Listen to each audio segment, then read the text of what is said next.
In the spring of 2012, Vladimir Vladimirovich Putin entered the Kremlin to start his third term as president of Russia. It had been a remarkable ascent. In just over 20 years, a journey from unemployed spy to modern-day czar.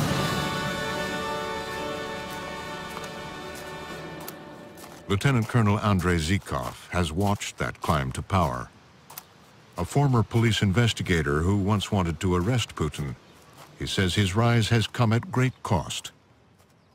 В принципе, коррупция, конечно, в России была всегда. Well, of course, there has always been corruption in Russia, but building it into such a meticulous system was something only Mr. Putin has managed to do. Скажем так, можно ли на основании той базы, которая уже находилась? Could Putin be held criminally responsible based on the evidence that has already been gathered? Absolutely, yes. Безусловно, да. In 2010, Zhikov laid out evidence he had gathered from an investigation of Putin's early years in city government in St. Petersburg. He posted it on YouTube. Mysteriously, there have been efforts to delete it from the web, but not before it was downloaded by Russia expert and author Karen Dewisha. And in its essence, what did that series that he posted, what was the summation of it? The summation of it was a detailed account of the criminal activities that he feels Putin was involved in. Abuse of power, abuse of his official position, involvement in relations with organized crime, knowledge about money laundering. I mean, a whole range of economic crimes. Dewisha says that Zhikov's charges are part of a larger culture of corruption in Putin's Russia. She has been gathering extensive documentation for a new book on what she calls Putin's kleptocracy and how he and his circle have shaped the country. I started thinking, instead of seeing Russia as a democracy in the process of failing, we need to see it as an authoritarian system in the process of succeeding.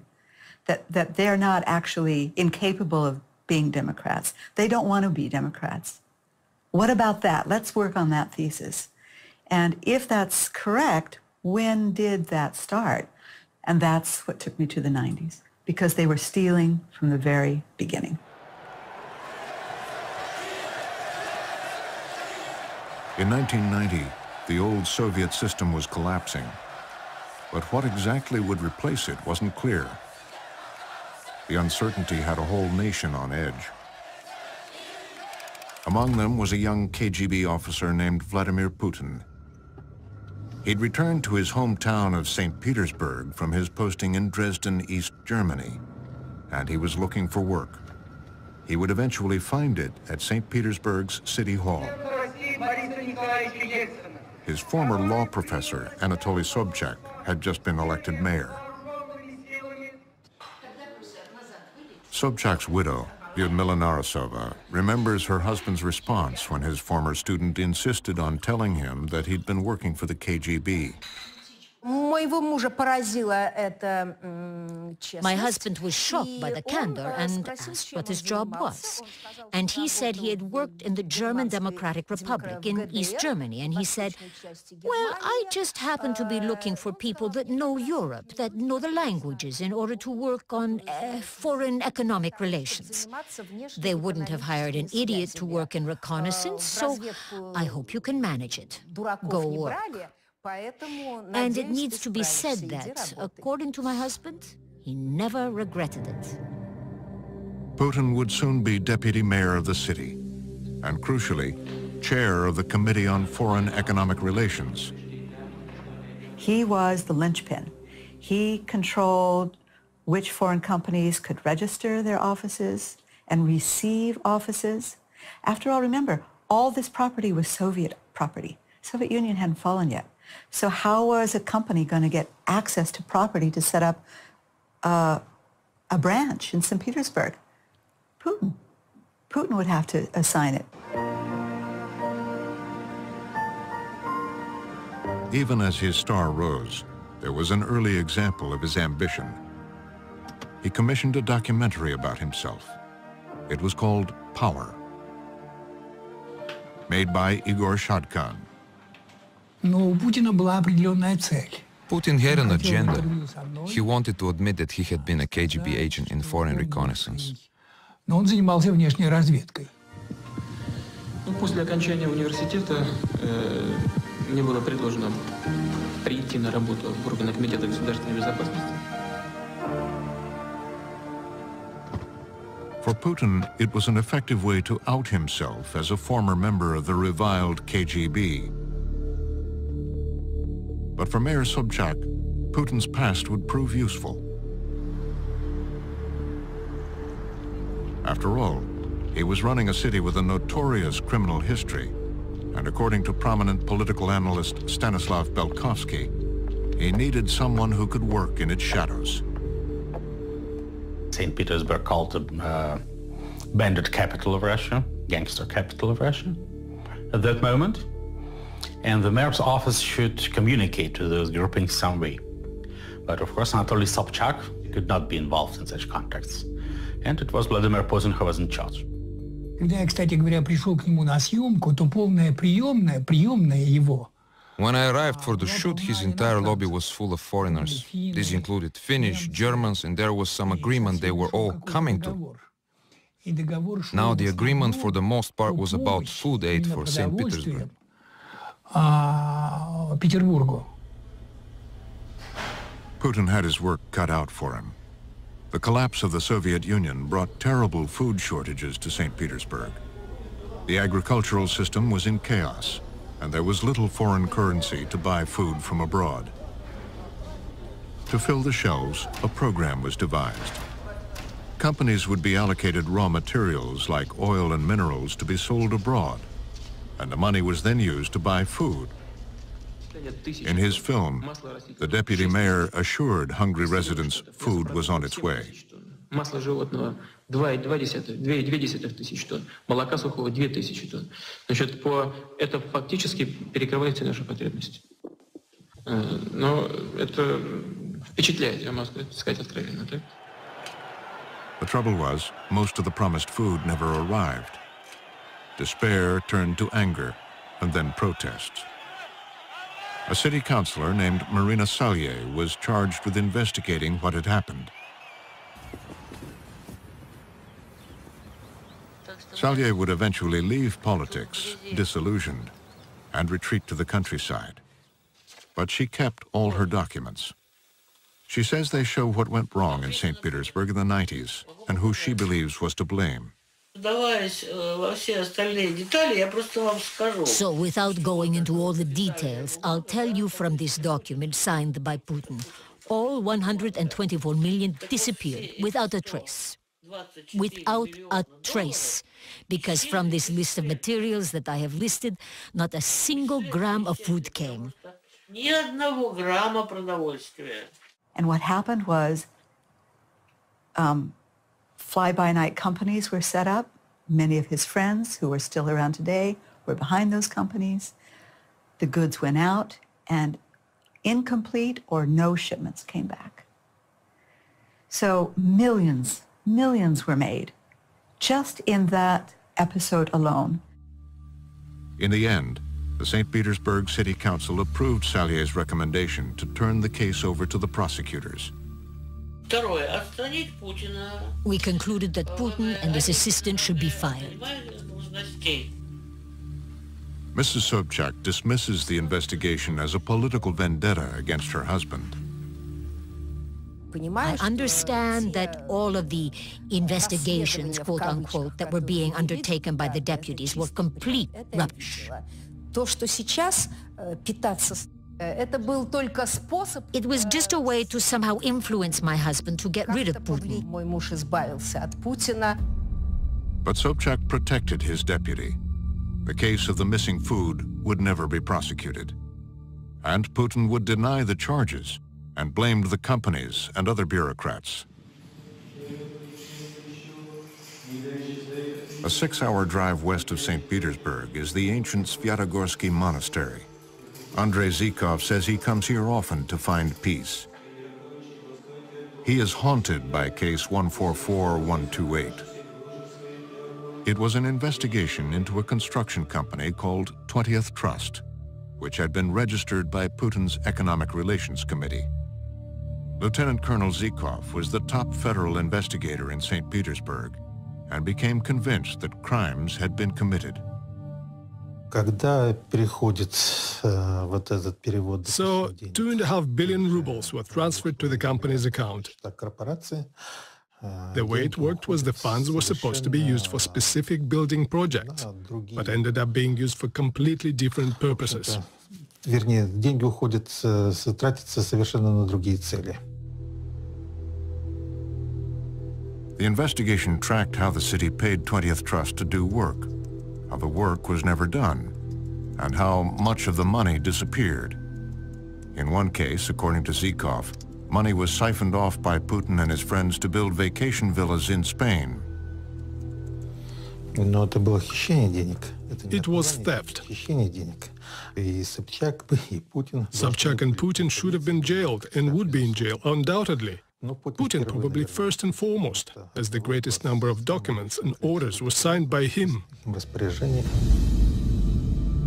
But Putin didn't go to jail. He went to Moscow. By 1996, he'd begun his rise in the Kremlin and was soon in a position to help his mentor. Back in St. Petersburg, Anatoly Sobchak had a problem. He'd just lost the election and was the subject of yet another corruption investigation. In 1996, when Sobchak stopped being mayor, as is often the case in the Russian elite, a lot of people immediately turned their backs on him. Vladimir Putin was nearly the only one that didn't do that. This time, Sobchak was questioned by prosecutors. But suddenly, he had a heart attack and was rushed to the hospital. So when my husband had the heart attack and it was hard to get him treatment because people were calling the chief cardiologist of the city who was treating him and telling him, "Don't treat Sobchak, let him die." That's when I decided to take him overseas for treatment. It was an orchestrated escape. Sobchak took off on a national holiday weekend aboard a private plane, apparently arranged by Vladimir Putin. Weeks later, he showed up in Paris, looking surprisingly healthy. Vladimir Putin helped me organize that, risking everything. Back in the Kremlin, Putin's loyalty to Sobchak had been duly noted. By 1999, an ailing Boris Yeltsin was nearing the end of his presidency and looking for a savior himself. His administration was the focus of a massive corruption investigation. Having parceled out much of Russia's wealth to a band of oligarchs and allowed aides and family members to enrich themselves in the process, there was fear in the Yeltsin camp about what might happen if his successor proved less than understanding. He'd already hired and fired 4 prime ministers before anointing Vladimir Putin. Well, I think what they saw in him was that he had protected Sobchak, and as they said, he didn't give up Sobchak, and he's not going to give us up. How vulnerable were they at the time? Very vulnerable. But there was a problem. Putin was a faceless bureaucrat unknown to the public who would have to win an election if he was to become president of the country and protector of the Yeltsin family. As in St. Petersburg, an instant biography was commissioned. Natalia Govokian was on the writing team. She now lives in Paris. What was the narrative that they wanted out? Just his everything. I mean, where he comes from, who is he, why he was in KGB. That was the main thing about him. He's the KGB man. That's all. So what they wanted to present him, that he is a normal human being, he has parents, he had biography. His biography tells of an only child who grew up in a poor quarter of St. Petersburg. An unusual boy who, at age 16, went to the local KGB office and asked to join up. He was told to come back later. 7 years later, he did, with a law degree, and after KGB training, was assigned his post in East Germany. Once and always KGB. Can you explain to a Western audience, what does that mean? They are the people who prefer to operate in shadow. They are the people which are, like state is first and people are second. All these kind of things he has in him. And he cannot, I don't think he can change it, you know. It's unchangeable. He was so much the KGB man, he would take a turn as head of its successor agency, the FSB, in the year before he became prime minister. Then, 1 month into his new job, in the fall of 1999, this. Bombs obliterated 4 apartment buildings in Moscow and other cities, all blown up at night while people slept. Hundreds died. This was Russia's 9/11. Russian historian Yuri Felshtinsky has written a book on the apartment bombings. We have to understand that the whole country is very nervous. That's the feeling is that every several days or like once a week, the building is going to be blown up. All of a sudden, a prime minister few Russians had heard about was everywhere, swearing revenge. Будем преследовать террористов везде. В аэропорту, значит, вы уж меня извините, в туалете поймаем и в сортире их замочим, в конце концов. Все, вопрос закрыт окончательно. Putin would point to rebels in Chechnya, where a separatist movement was holding ground. The Russian officials said that there was a Chechen trail in the apartment bombings. Not proof of Chechen involvement, a Chechen trail. It wasn't clear what that meant, but it was used in order to justify a new invasion of Chechnya. And Putin's invasion would be brutal.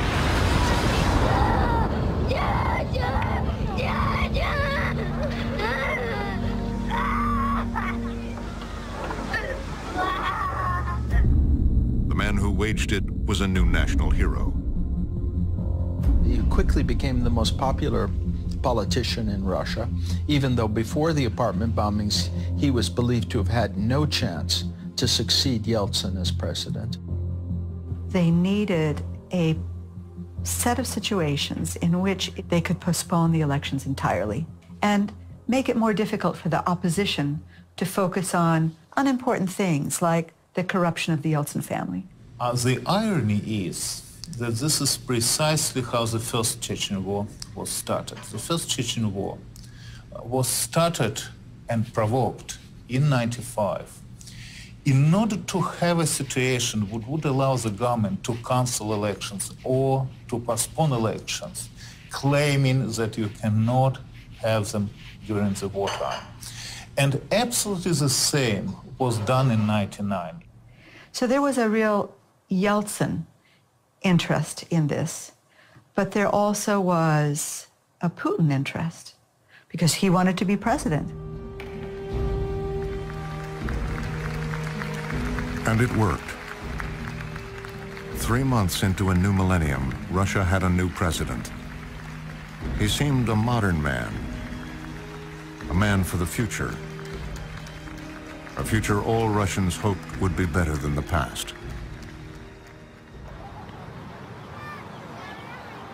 But 15 years later, shadows from the past haunt this place. It's a memorial to those who died in those apartment bombings.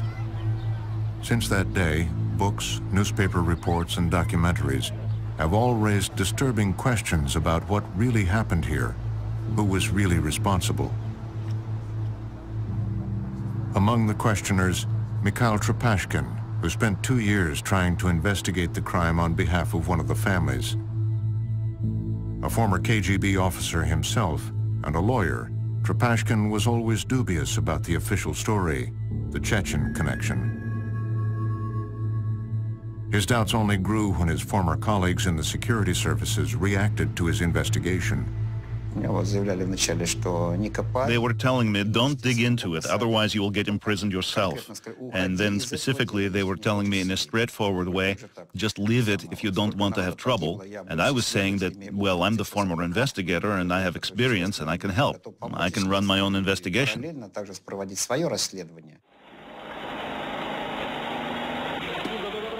But there would be many obstacles placed in the way of an investigation. The Russian government destroyed all the evidence in the case of the earlier bombings. No sooner had the bombings taken place than bulldozers showed up to remove the rubble, including human remains. And in that case, they destroyed the crime scene. But the troubling questions about the bombings were really fueled by what happened here, a few days later, in a town outside Moscow called Ryazan. A fifth bomb was discovered in the basement of an apartment building in Ryazan by watchful inhabitants of that building. And that bomb was defused. And the people who had placed that bomb in the basement turned out to be not Chechen terrorists. They turned out to be agents of the FSB, the Russian security service. Tests showed that the bags contained an exclusive military explosive called hexagon. The detonator, too, was military. I think that the evidence that there was an FSB operation to place explosives in the apartment building in Ryazan is incontrovertible. At the time, the FSB claimed the Ryazan operation was part of a training exercise. But the broader conclusion that security services could have killed their own people in the other apartments was dismissed by the government. In his biography, Putin called it utter nonsense, totally insane. No Chechens were ever charged. Others arrested were convicted in secret trials, and still others in trials tainted by allegations of forced confessions. But all along, it's been disturbingly dangerous to investigate too closely. People who tried to investigate the apartment bombings, in many cases ended up dead. Yuri Shekhatyikhin, Sergei Yushchenko, Alexander Litvinenko, Anna Politkovskaya. Sergei Markov is a political analyst and often speaks for Vladimir Putin. There have been a number of credible investigations that have concluded that this was the work of the FSB and could not have happened without the knowledge of Mr. Putin. It was no one credible investigation which shows that it had been done by FSB. All this propagandistic quasi-investigation, just using tricks and so on. I already heard about this story, about this FSB exploded the building in the Moscow maybe hundreds of times. And all of these people free, nobody was in jail.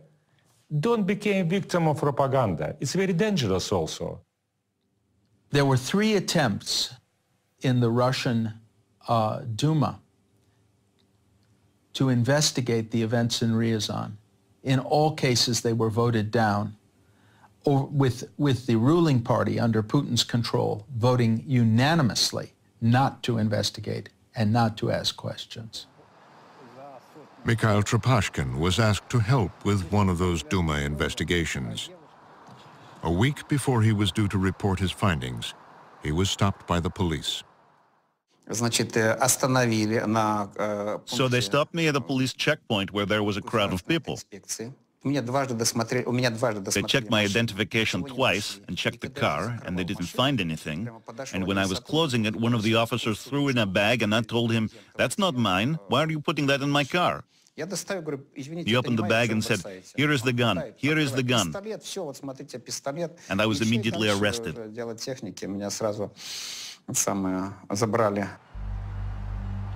Trepashkin was sent to prison for 2 years. He came out and again spoke about his investigation of the apartment bombings and was arrested and jailed for another 2 years. Well, the apartment bombings saved the Yeltsin system. They saved the corrupt division of property that took place after the fall of the Soviet Union. They cost thousands of innocent lives, both Russian and Chechen, by starting a new war. They brought to power someone from the security services, and that's Putin, who, of course, had no interest in democracy. His first act as president was to grant his predecessor, Boris Yeltsin, immunity from prosecution. But Putin's administration would quickly ensure his own safety, too. Case number 144128, that corruption investigation in St. Petersburg, quietly went away. The Prosecutor General gave an order that the criminal case should be terminated. It was explained to us that criminal investigations are not pursued in relation to the president.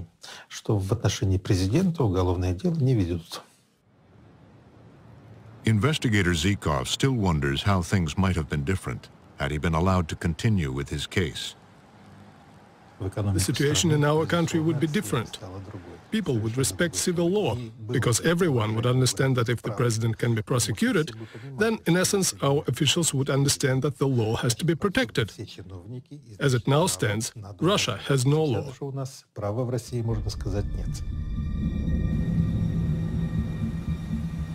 In the early years of his presidency, there was hope that Putin would live up to his billing and take Russia on a path closer to the West. Democratic, liberal, and capitalist. In 2003, he summoned the country's oligarchs to a meeting in St. Catherine's Hall in the Kremlin. Under Yeltsin, they'd become billionaires. Under Putin, they hoped for even more business and new legitimacy. On the left, the richest of all, Mikhail Khodorkovsky.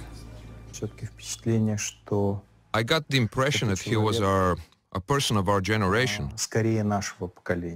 What do you mean by that, of our generation? Our parents' generation, they have a totalitarian view. Even if they're against it, as opposed to our generation, we're closer to the West. Khodorkovsky was concerned about a new U.S. anti-corruption law that would affect Russian companies doing business in America. That forced the heads of companies who wanted to list their shares on the market to sign a disclaimer that they don't allow corruption practices within their companies. At the same time, by 2003, corruption was already the key method of state governance used by the bureaucrats, and bureaucrats started to demand the kind of money that was impossible to hide. One has to make a choice, build companies that are open and list them or do business Russian style. In other words, pay bribes, receive privileges, but remain within a closed system. We decided the question was worth discussing. Khodorkovsky asked if he could speak frankly and made the case that it was time for Russia to change its ways. Масштабы коррупции в России, оцениваемые экспертами 4 организаций, приблизительно одинаковые, в районе 30 миллиардов оценивается долларов. As I understand it, what you were essentially doing with the television cameras running was accusing the president of Russia of running a corrupt state. Did not accuse him personally of corruption, and this is not how he took it. Yes, I did accuse his inner circle and him of creating a model that uses corruption as his backbone, and he told me that we too took part in creating that model. Putin reminded him that his oil company, Yukos, was facing tax problems. Надо отдать должное руководству компании ЮКОС. Она договорилась с налоговой службой, приняла все претензии и закрыла все проблемы, закрывает все проблемы с государством. Но как-то эти проблемы возникли. It was a veiled threat. в налоговую академию 4-5 человек идут. I did not argue with him. I said, we may have started that, but we must be the ones to end it. Did I realize it would provoke Putin's displeasure? Of course it did. But I thought he would choose the European model, and I was not the only one thinking that, because it was obviously more beneficial for the country. Khodorkovsky was also perceived as a political threat. He had been funding opposition parties and spending money to promote democracy. The meeting in the Kremlin had sealed his fate. He was arrested, his oil company dismantled, and divided among Putin loyalists. Russia's richest man would serve 10 years in a Siberian prison camp. Today he lives in exile in Switzerland and has no doubts about the system Putin put in place. At first he thought he could build a sort of a democratic model that he could control. A model like this does not exist, so he started to slide towards, at first, mild totalitarianism and then an increasingly harsh totalitarianism. If the situation develops further, he will reach a full totalitarian model. In reality, every authoritarian system is a kleptocracy.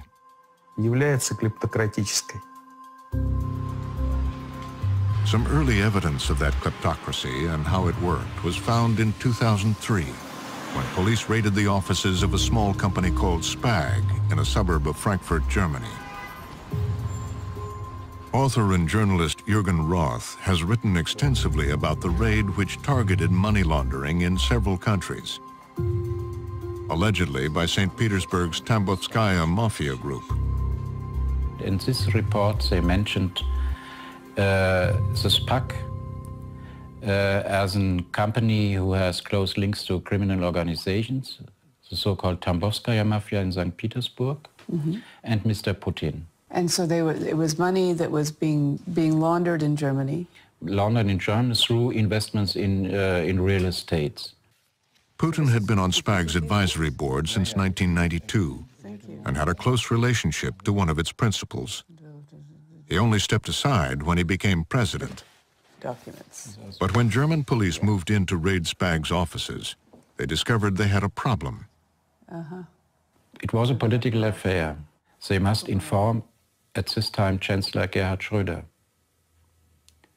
So it's the first time, I think, that about a normal investigation from a prosecutor in a small town in Germany, Mr. Schröder get informed or would like to be informed about this investigation. Why he would like to be informed? Because Putin. It was a so high level. To this day, Gerhard Schröder and Vladimir Putin are close friends who celebrate birthdays together. What happened to the investigation in the end? It finished without any result. Schröder has never publicly addressed the case, but their friendship provoked a scandal in Germany in 2005. Just 2 weeks before losing a general election, Schröder signed off on a €1 billion loan guarantee to Russia's gas pipeline to Europe. After he retired, Schröder had a new job, chairman of the pipeline's consortium. Gerhard Schröder epitomizes the scandal in Germany, and to put it mildly, he didn't seem to be very bothered about avoiding the appearance of impropriety. I found my thrill on Blueberry Hill. In his early days in office, Putin went on a charm offensive towards the West. When I found you. President Bush famously looked into Putin's eyes and saw his soul. He believed he was committed to the best interests of his country. Putin was trained in the KGB to deceive foreigners. He has a very sharp eye for human weakness. He's good at persuading people and at intimidating them. And he's been doing this with Western leaders, sometimes with charm, sometimes with threats. But boy, does he do it.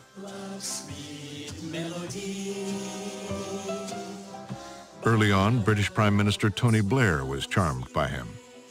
And as with Germany, their two economies would become even more entangled.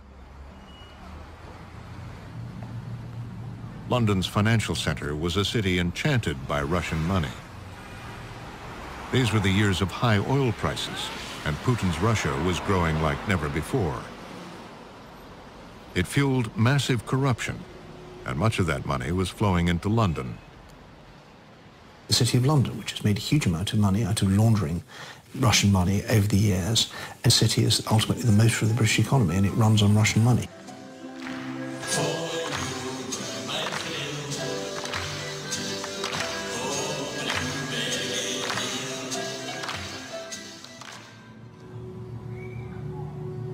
Valery Morozov is a Russian construction magnate who now lives in exile in London.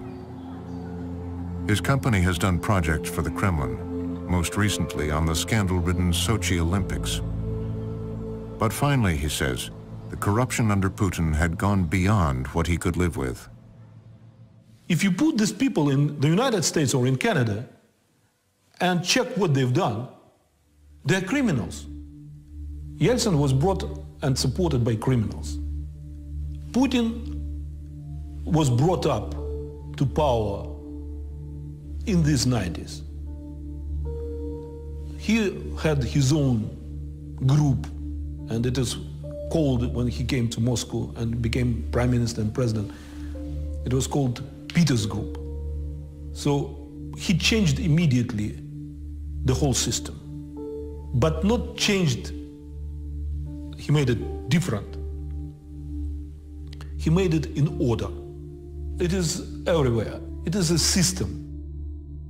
So the system is a system of mutual support and tribute. It's a pay-to-play system. If you are on a list of possible people who might be approached to be a member of the Duma, for example, you have to pay for your seat. Once you're in there, then you can turn around and charge businessmen to have line items in the budget. Same thing all across all sectors. Sergei Kolesnikov is another Russian tycoon who lives in exile. He fled to Tallinn, Estonia. He has intimate knowledge of how the system works and how, he says, corruption goes right to the top.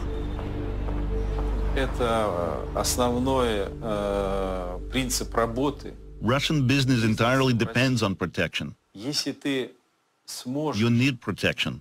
It is called having a roof, or in Russian, krisha. And the more krisha you have, the more successful your business will be. So every businessman dreams about giving presents and gaining protection. And if you give a present to the president, it's like having God himself watching your back.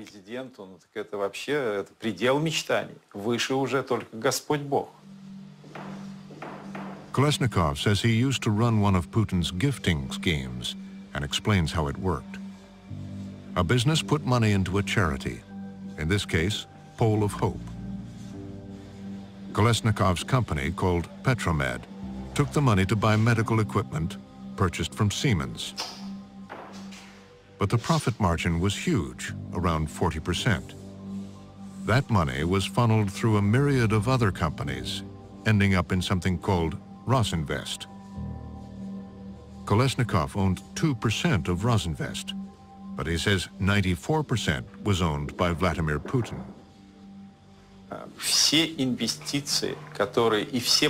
All investments, all projects of Rosinvest were only implemented if Putin said yes to it. So no activity would have been possible without his acknowledgement. Kolesnikov says in the beginning, the money was raised for a $20 million retirement home for the president. But then the president decided not to retire. At that point, Kolesnikov says he was told to divert even more money, and soon the retirement home had blossomed into a palace. Built on state land, it's a $250 million Italianate extravaganza overlooking the Black Sea near Sochi.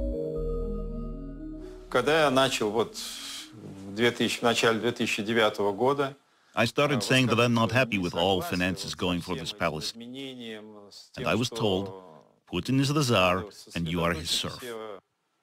Putin – царь, а ты холоп. Putin has denied that he has any connection to the palace. It was reportedly sold to a rich businessman, but it remains a heavily guarded mystery. Kolesnikov believes his scheme was only one of many ways to hide money for Putin through proxies. How much is a matter of speculation and some educated guesswork. I started such investigations more than 7 years ago. And in late 2007, I published my estimate on the assets being under Putin's personal control. It was the figure of $40 billion. $40 billion. That figure was reportedly confirmed by the CIA in 2014. If true, it would make Russia's president one of the richest men in the world. In 2008, as he approached the end of his second term, that wealth was a problem. Under the Constitution, he would have to leave office for at least one term before he could run again. Diplomatic cables revealed he was worried about how his riches might be viewed by a new president. He solved the problem by swapping places with his hand-picked Prime Minister Dmitry Medvedev. It was an arrangement that worked for a while. I think, and it was proved by many sources in Kremlin and around Kremlin in 2010 and first half of 2011, he wanted to let Dmitry Medvedev to go for the second term in 2012. But the chain of the revolutions in the Arab world has made too big impression upon Vladimir Putin. The Arab Spring surged out of Tunisia into Tahrir Square and onto Tripoli. For Putin, these mass demonstrations, overthrowing powerful dictators, must have been worrying. It was the first stage of his coming to understanding that he could never quit the post because it's, the destiny of Gaddafi could be waiting for him.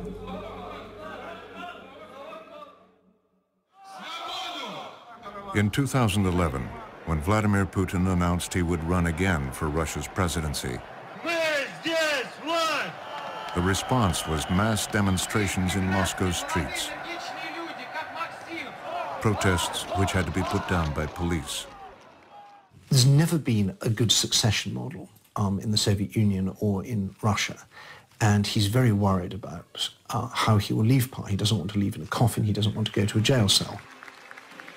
He has got so many guilty secrets, so much money's been stolen, so many people have been killed, that he doesn't really trust anyone to keep him safe if he steps down from power. So in a way, he's both the master of the Kremlin, but also a prisoner in it.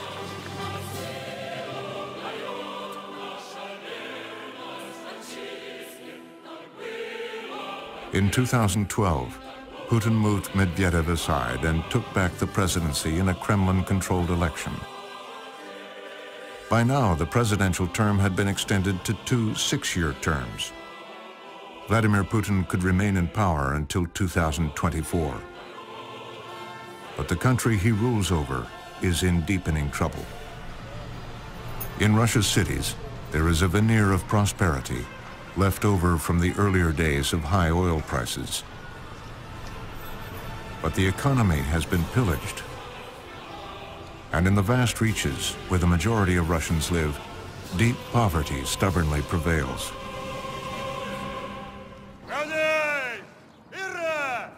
Putin's greatest fear is that the Russians will realize that his modernization project has failed. He came into power promising to make Russia into a modern Western country, and it's still basically a corrupt, backward country. The bottom line, just to put it with two numbers is all we need. The median or the midpoint wealth for the average Russian is $871, according to Credit Suisse. Very neutral report. $871 means half the population has more than that in wealth and half the population has less. Median wealth in India, over $1,000. So the average Russian is poorer than the average Indian. So that's one number, 871. The other number is 110. 110 individuals own 35% of the wealth of Russia. They are the most unequal country by far in the world.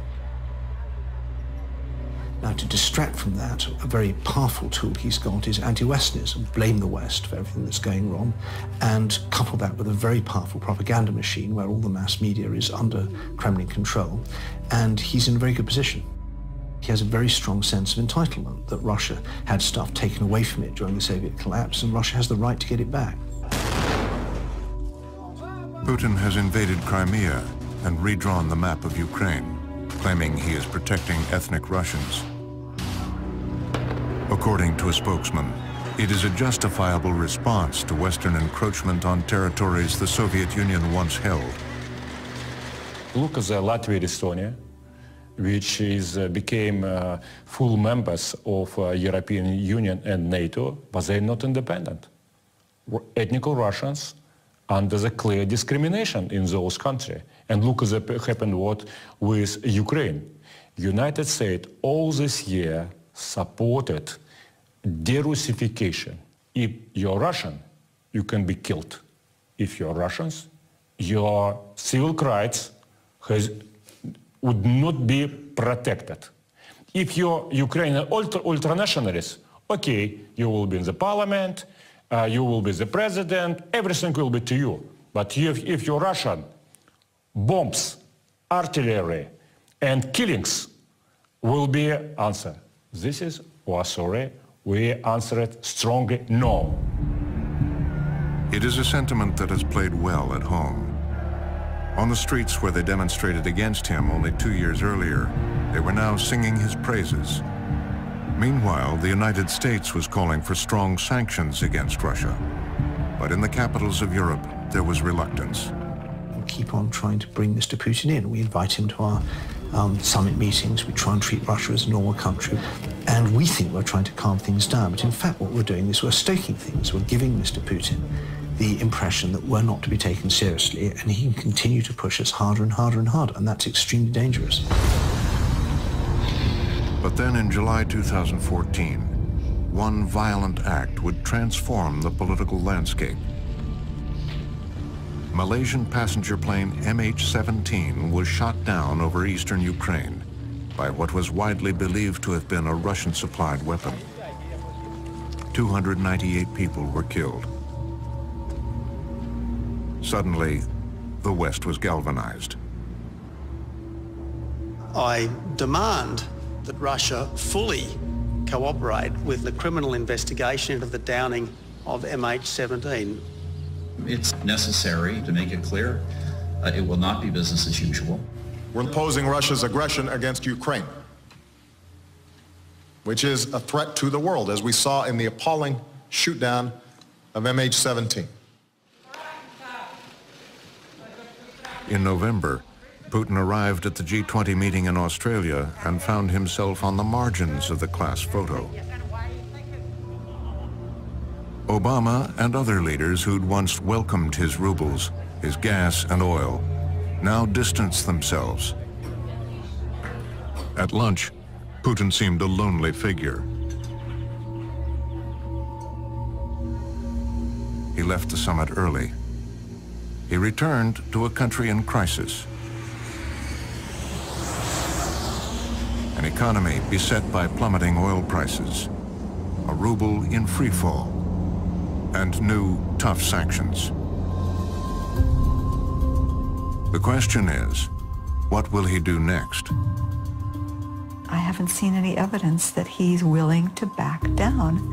And it's not his style at all, ever. He doesn't back down.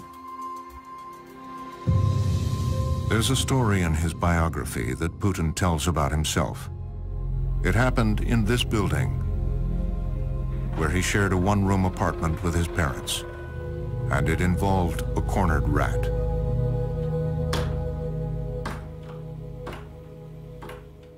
He said that I learned very good, I learned forever. Don't try to push somebody into the corner. they will jump. Because when you don't have what to lose, you attack.